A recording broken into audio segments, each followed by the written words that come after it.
Hey everybody, I'm in a lot of pain right now. My face got very swollen. I'll be back very soon. In the morning, I can't sleep. My jaw's busted. They wired it up a couple hours ago and it hurts every time I move my mouth. I lost tonight. I gave everything and I still lost. Feels like I let everyone down. I'm not unbreakable. But it causes repeated trauma to the brain. And over years and years of this happening, people can get what's called chronic traumatic encephalopathy, or CTE syndrome.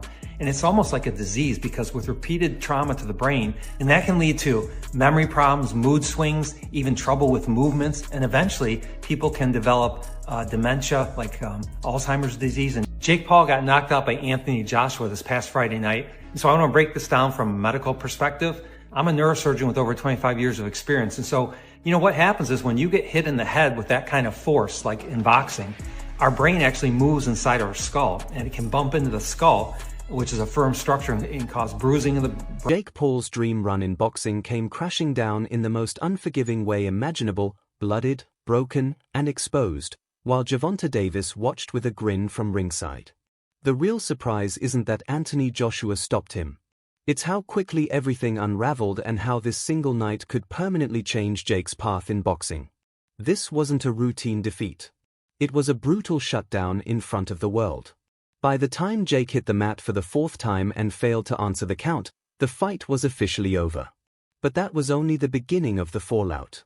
Because what happened inside that ring goes far beyond a loss on paper. Stick around. In just a moment, I'll break down the damage that didn't show up on the live broadcast and explain why this defeat may haunt Jake Paul far longer than any stat line ever could. Is the burnt bridge with my brother unfixable? I don't hate your brother. You guys need to fight guys your fucking same size. When you fought Floyd, you are massive. He did hit you with a fucking bomb and you fucking ate it. Jake Paul Joshua. Oh, Jesus. That's a fucking bad idea. That's a bad idea. But let me tell you what. A lot of people watch that one. Will you watch it? Sure. You know what everybody's tuning in for on that one. Then I think everybody's going to get what they finally been waiting for. I'm a little fucked up, but will you take care of me forever and ever? A few hours later, Jake uploads the medical scans himself. The images are brutal, a jaw fractured in multiple spots, teeth gone, metal plates now part of the repair job. And somehow, the caption shocks people even more than the x-rays, calling out Canelo while he's still laid up in a hospital room. And don't look away, because that one post sent shockwaves through the boxing community. The call-out spread fast, but not in the way Jake likely hoped. Fans turned it into memes, fighters reacted with disbelief, and behind the scenes, insiders admitted what was already obvious. Anthony Joshua's power isn't hype. It's reality. And Jake Paul stepped into a level of force he had never experienced before, a completely different class of punishment. Stay with me, because coming up next, I'll break down why medical experts are saying these injuries could permanently alter Jake's future in the ring. Jake Paul gets his jaw broken. Not only that, but he gets his lower jaw broken from the right and the left side, so both sides. And not only this, following that, he went through an emergency surgery procedure to get that sorted out, and titanium plates were inserted to help stabilize the case. This will take long to fully heal. Drinking every night and doing all this and beat you. Yeah, it's bad. If you look at the fight, he was much slower. He only threw a hook. Like,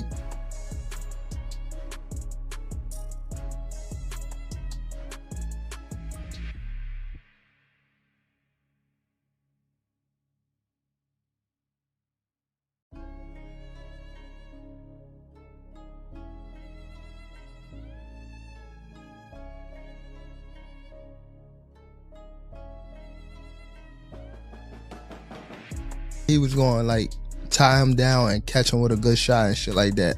So wait, do you think, curious, because it's a business aspect, but again, I'm still a nigga and I'm still a fan, I'm being real, so hold on. A couple of times, pushed down on the back of his neck, pushed down on the back of his head, got him to the ground. There was a few times where Jake looked like he was going for a takedown. Again, that was Jake trying to engage in the clinch, and AJ smartly moved back.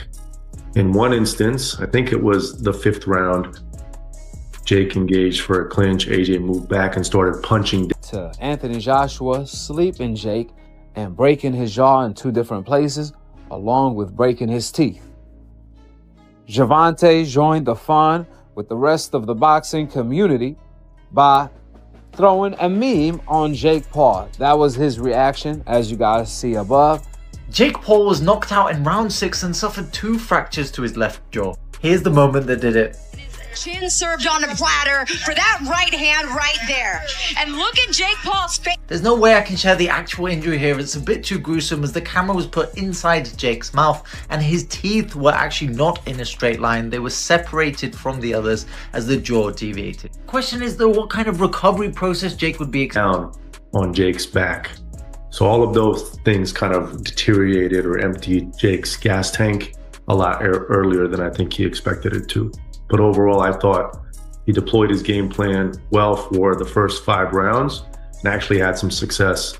He even moved AJ back a few times, 1 by just jabbing in the air, and 2, when he caught him, he moved in. Behind the scenes, the reality was far more serious than anything seen on social media. While Instagram showed filtered updates, doctors were fighting through the night. Emergency surgery. Specialists working to repair damage more commonly linked to high-speed crashes than professional fights. And that's not an exaggeration, the medical report is disturbing. Jake spent nearly 4 hours in surgery. Titanium hardware was installed to hold his jaw together after doctors confirmed the final right-hand fracture had broken both sides of his mandible simultaneously. That kind of impact instantly validated every warning experts had issued before the bout. And this is where the story turns ugly. While some offered support, Gervonta Davis reacted very differently. According to people close to him, the images from the hospital didn't spark concern, they sparked amusement. He reportedly replayed the knockout on repeat, laughing, and kept repeating one line: Jake Paul was never meant for real boxing. But don't rush to judgment just yet. Because once you understand the history between these two, you'll see why Tank's response has divided the sports world, and why this moment ignited a controversy that's still burning. Hey guys, I'm okay. Just pray for me, alright? Yeah, he just represents everything that's wrong with boxing, unprofessionalism, and he's getting what he's reaping what he sows. But I hate working with people like that. He stands everyone up, film crews, everything, doesn't do any promotion. Jake Paul was knocked out in round 6 and suffered 2 fractures to his left jaw. Here's the moment that did it. Chin served on a platter for that right hand right there. And look at Jake Paul's face. There's no way I can share the actual injury here. It's a bit too gruesome as the camera was put inside Jake's mouth and his teeth were actually not in a straight line. They were separated from the others as the jaw deviated. The question is though, what kind of recovery process Jake would be AJ back. AJ came right back in and swung, but he did move him back. When this fight was first announced, you said to several media members that initially you weren't down for this fight. You thought it was just a little bit too much too soon, to paraphrase. Did he do better? Did Jake do better than you thought? Result aside, obviously you wanted him to win. You thought, I think by the end, that he was going to win, but did he actually do better than you thought initially? And doesn't do any posts, but it is what it is. And I'm actually glad this all happened this way so that he doesn't get, the biggest paycheck of his life and just continues to be a piece of shit in boxing. The Ring 4, November 22nd. Watch only on DAZN.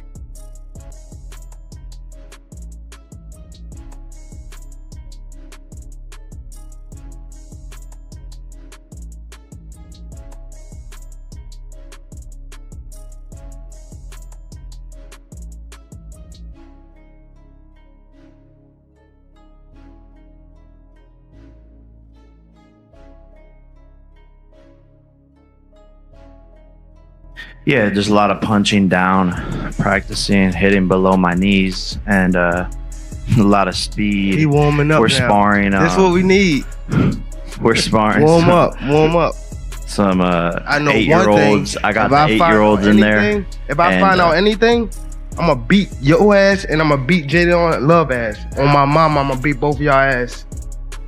On my mama.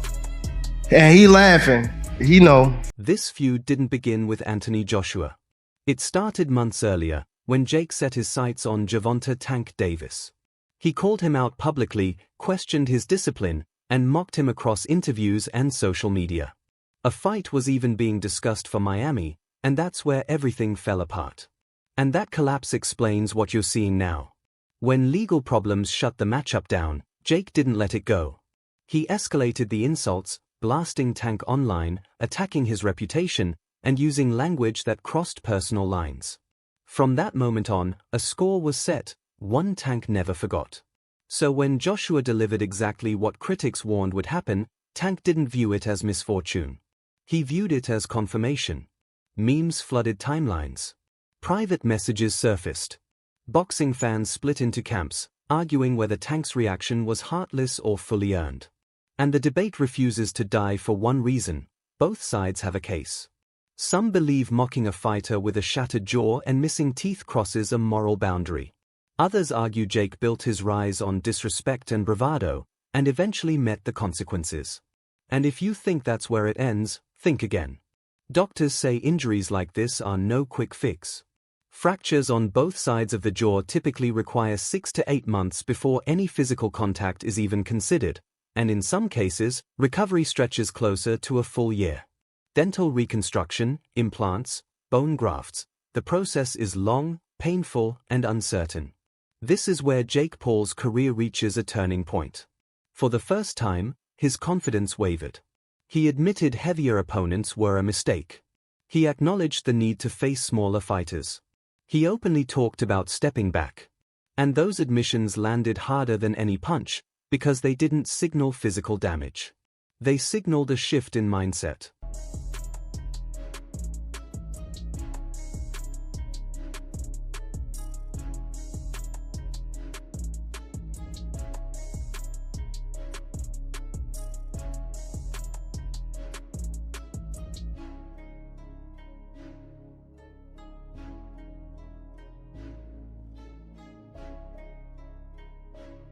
Right, listen, respect to Jake. You know, he was a tough guy in there. Obviously, he moved a lot and made it difficult for AJ.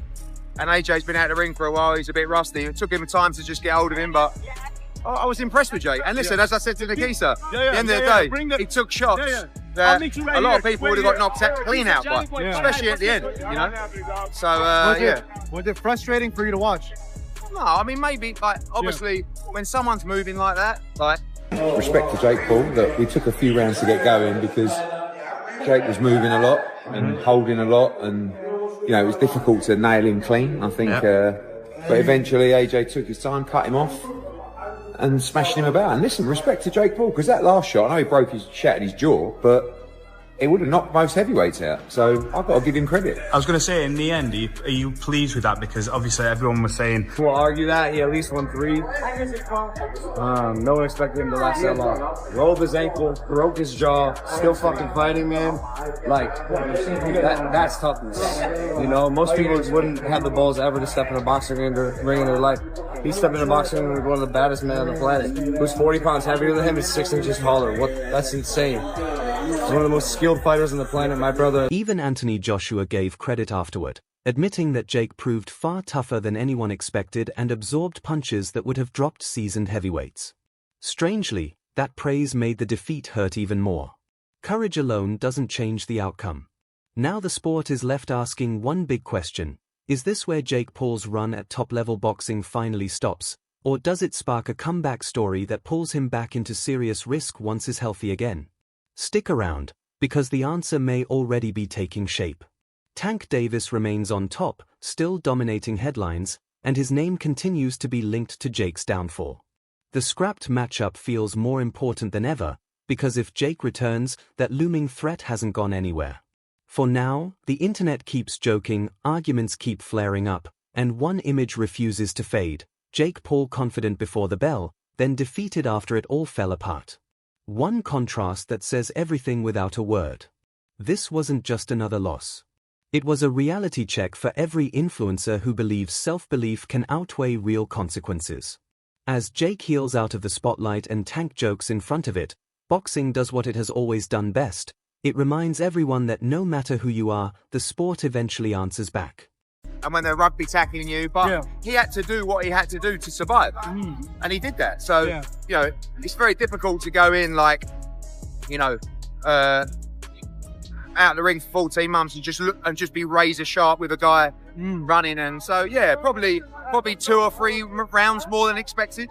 But fair play to Jake Paul. He was a lot tougher than I thought, and he took a lot more shots than I thought he could.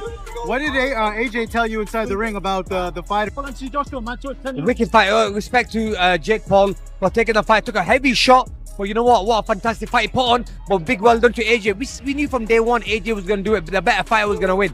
People said that Jake Paul was running. Do you feel like he ran, or do you think I mean, against someone like AJ, AJ's a big guy, strong guy, and he can hurt you. So yeah, 100%, like, he's going to want to avoid his power, but you know what? He got caught in the corner and bang, he was out. Or Jake would have moved around the ring at 100 miles an hour. There's 2 things I would have done. Tried to shut Jake down at 100 miles an hour, or I would have gone on the back foot. So Jake decided to move around the ring, and I decided to put the pressure on. What I could have done better is a lot of things. 100%. In the fight game, you've seen the amazing fighters that... We'll argue that he at least won 3. No one expected him to last that long. Rolled his ankle, broke his jaw, still fucking fighting, man. Like, that's toughness. You know, most people wouldn't have the balls ever to step in a boxing ring in their life. He stepped in a boxing ring with one of the baddest men on the planet, who's 40 pounds heavier than him and 6 inches taller. That's insane. He's one of the most skilled fighters on the planet. My brother have graced us over the last 100 years, and the expectations that we put on ourselves are immense, but I tried my best. Jake done well while it lasted, but if you remember what I said in the interview with Cameron is, fighting's not just physical, it's psychological.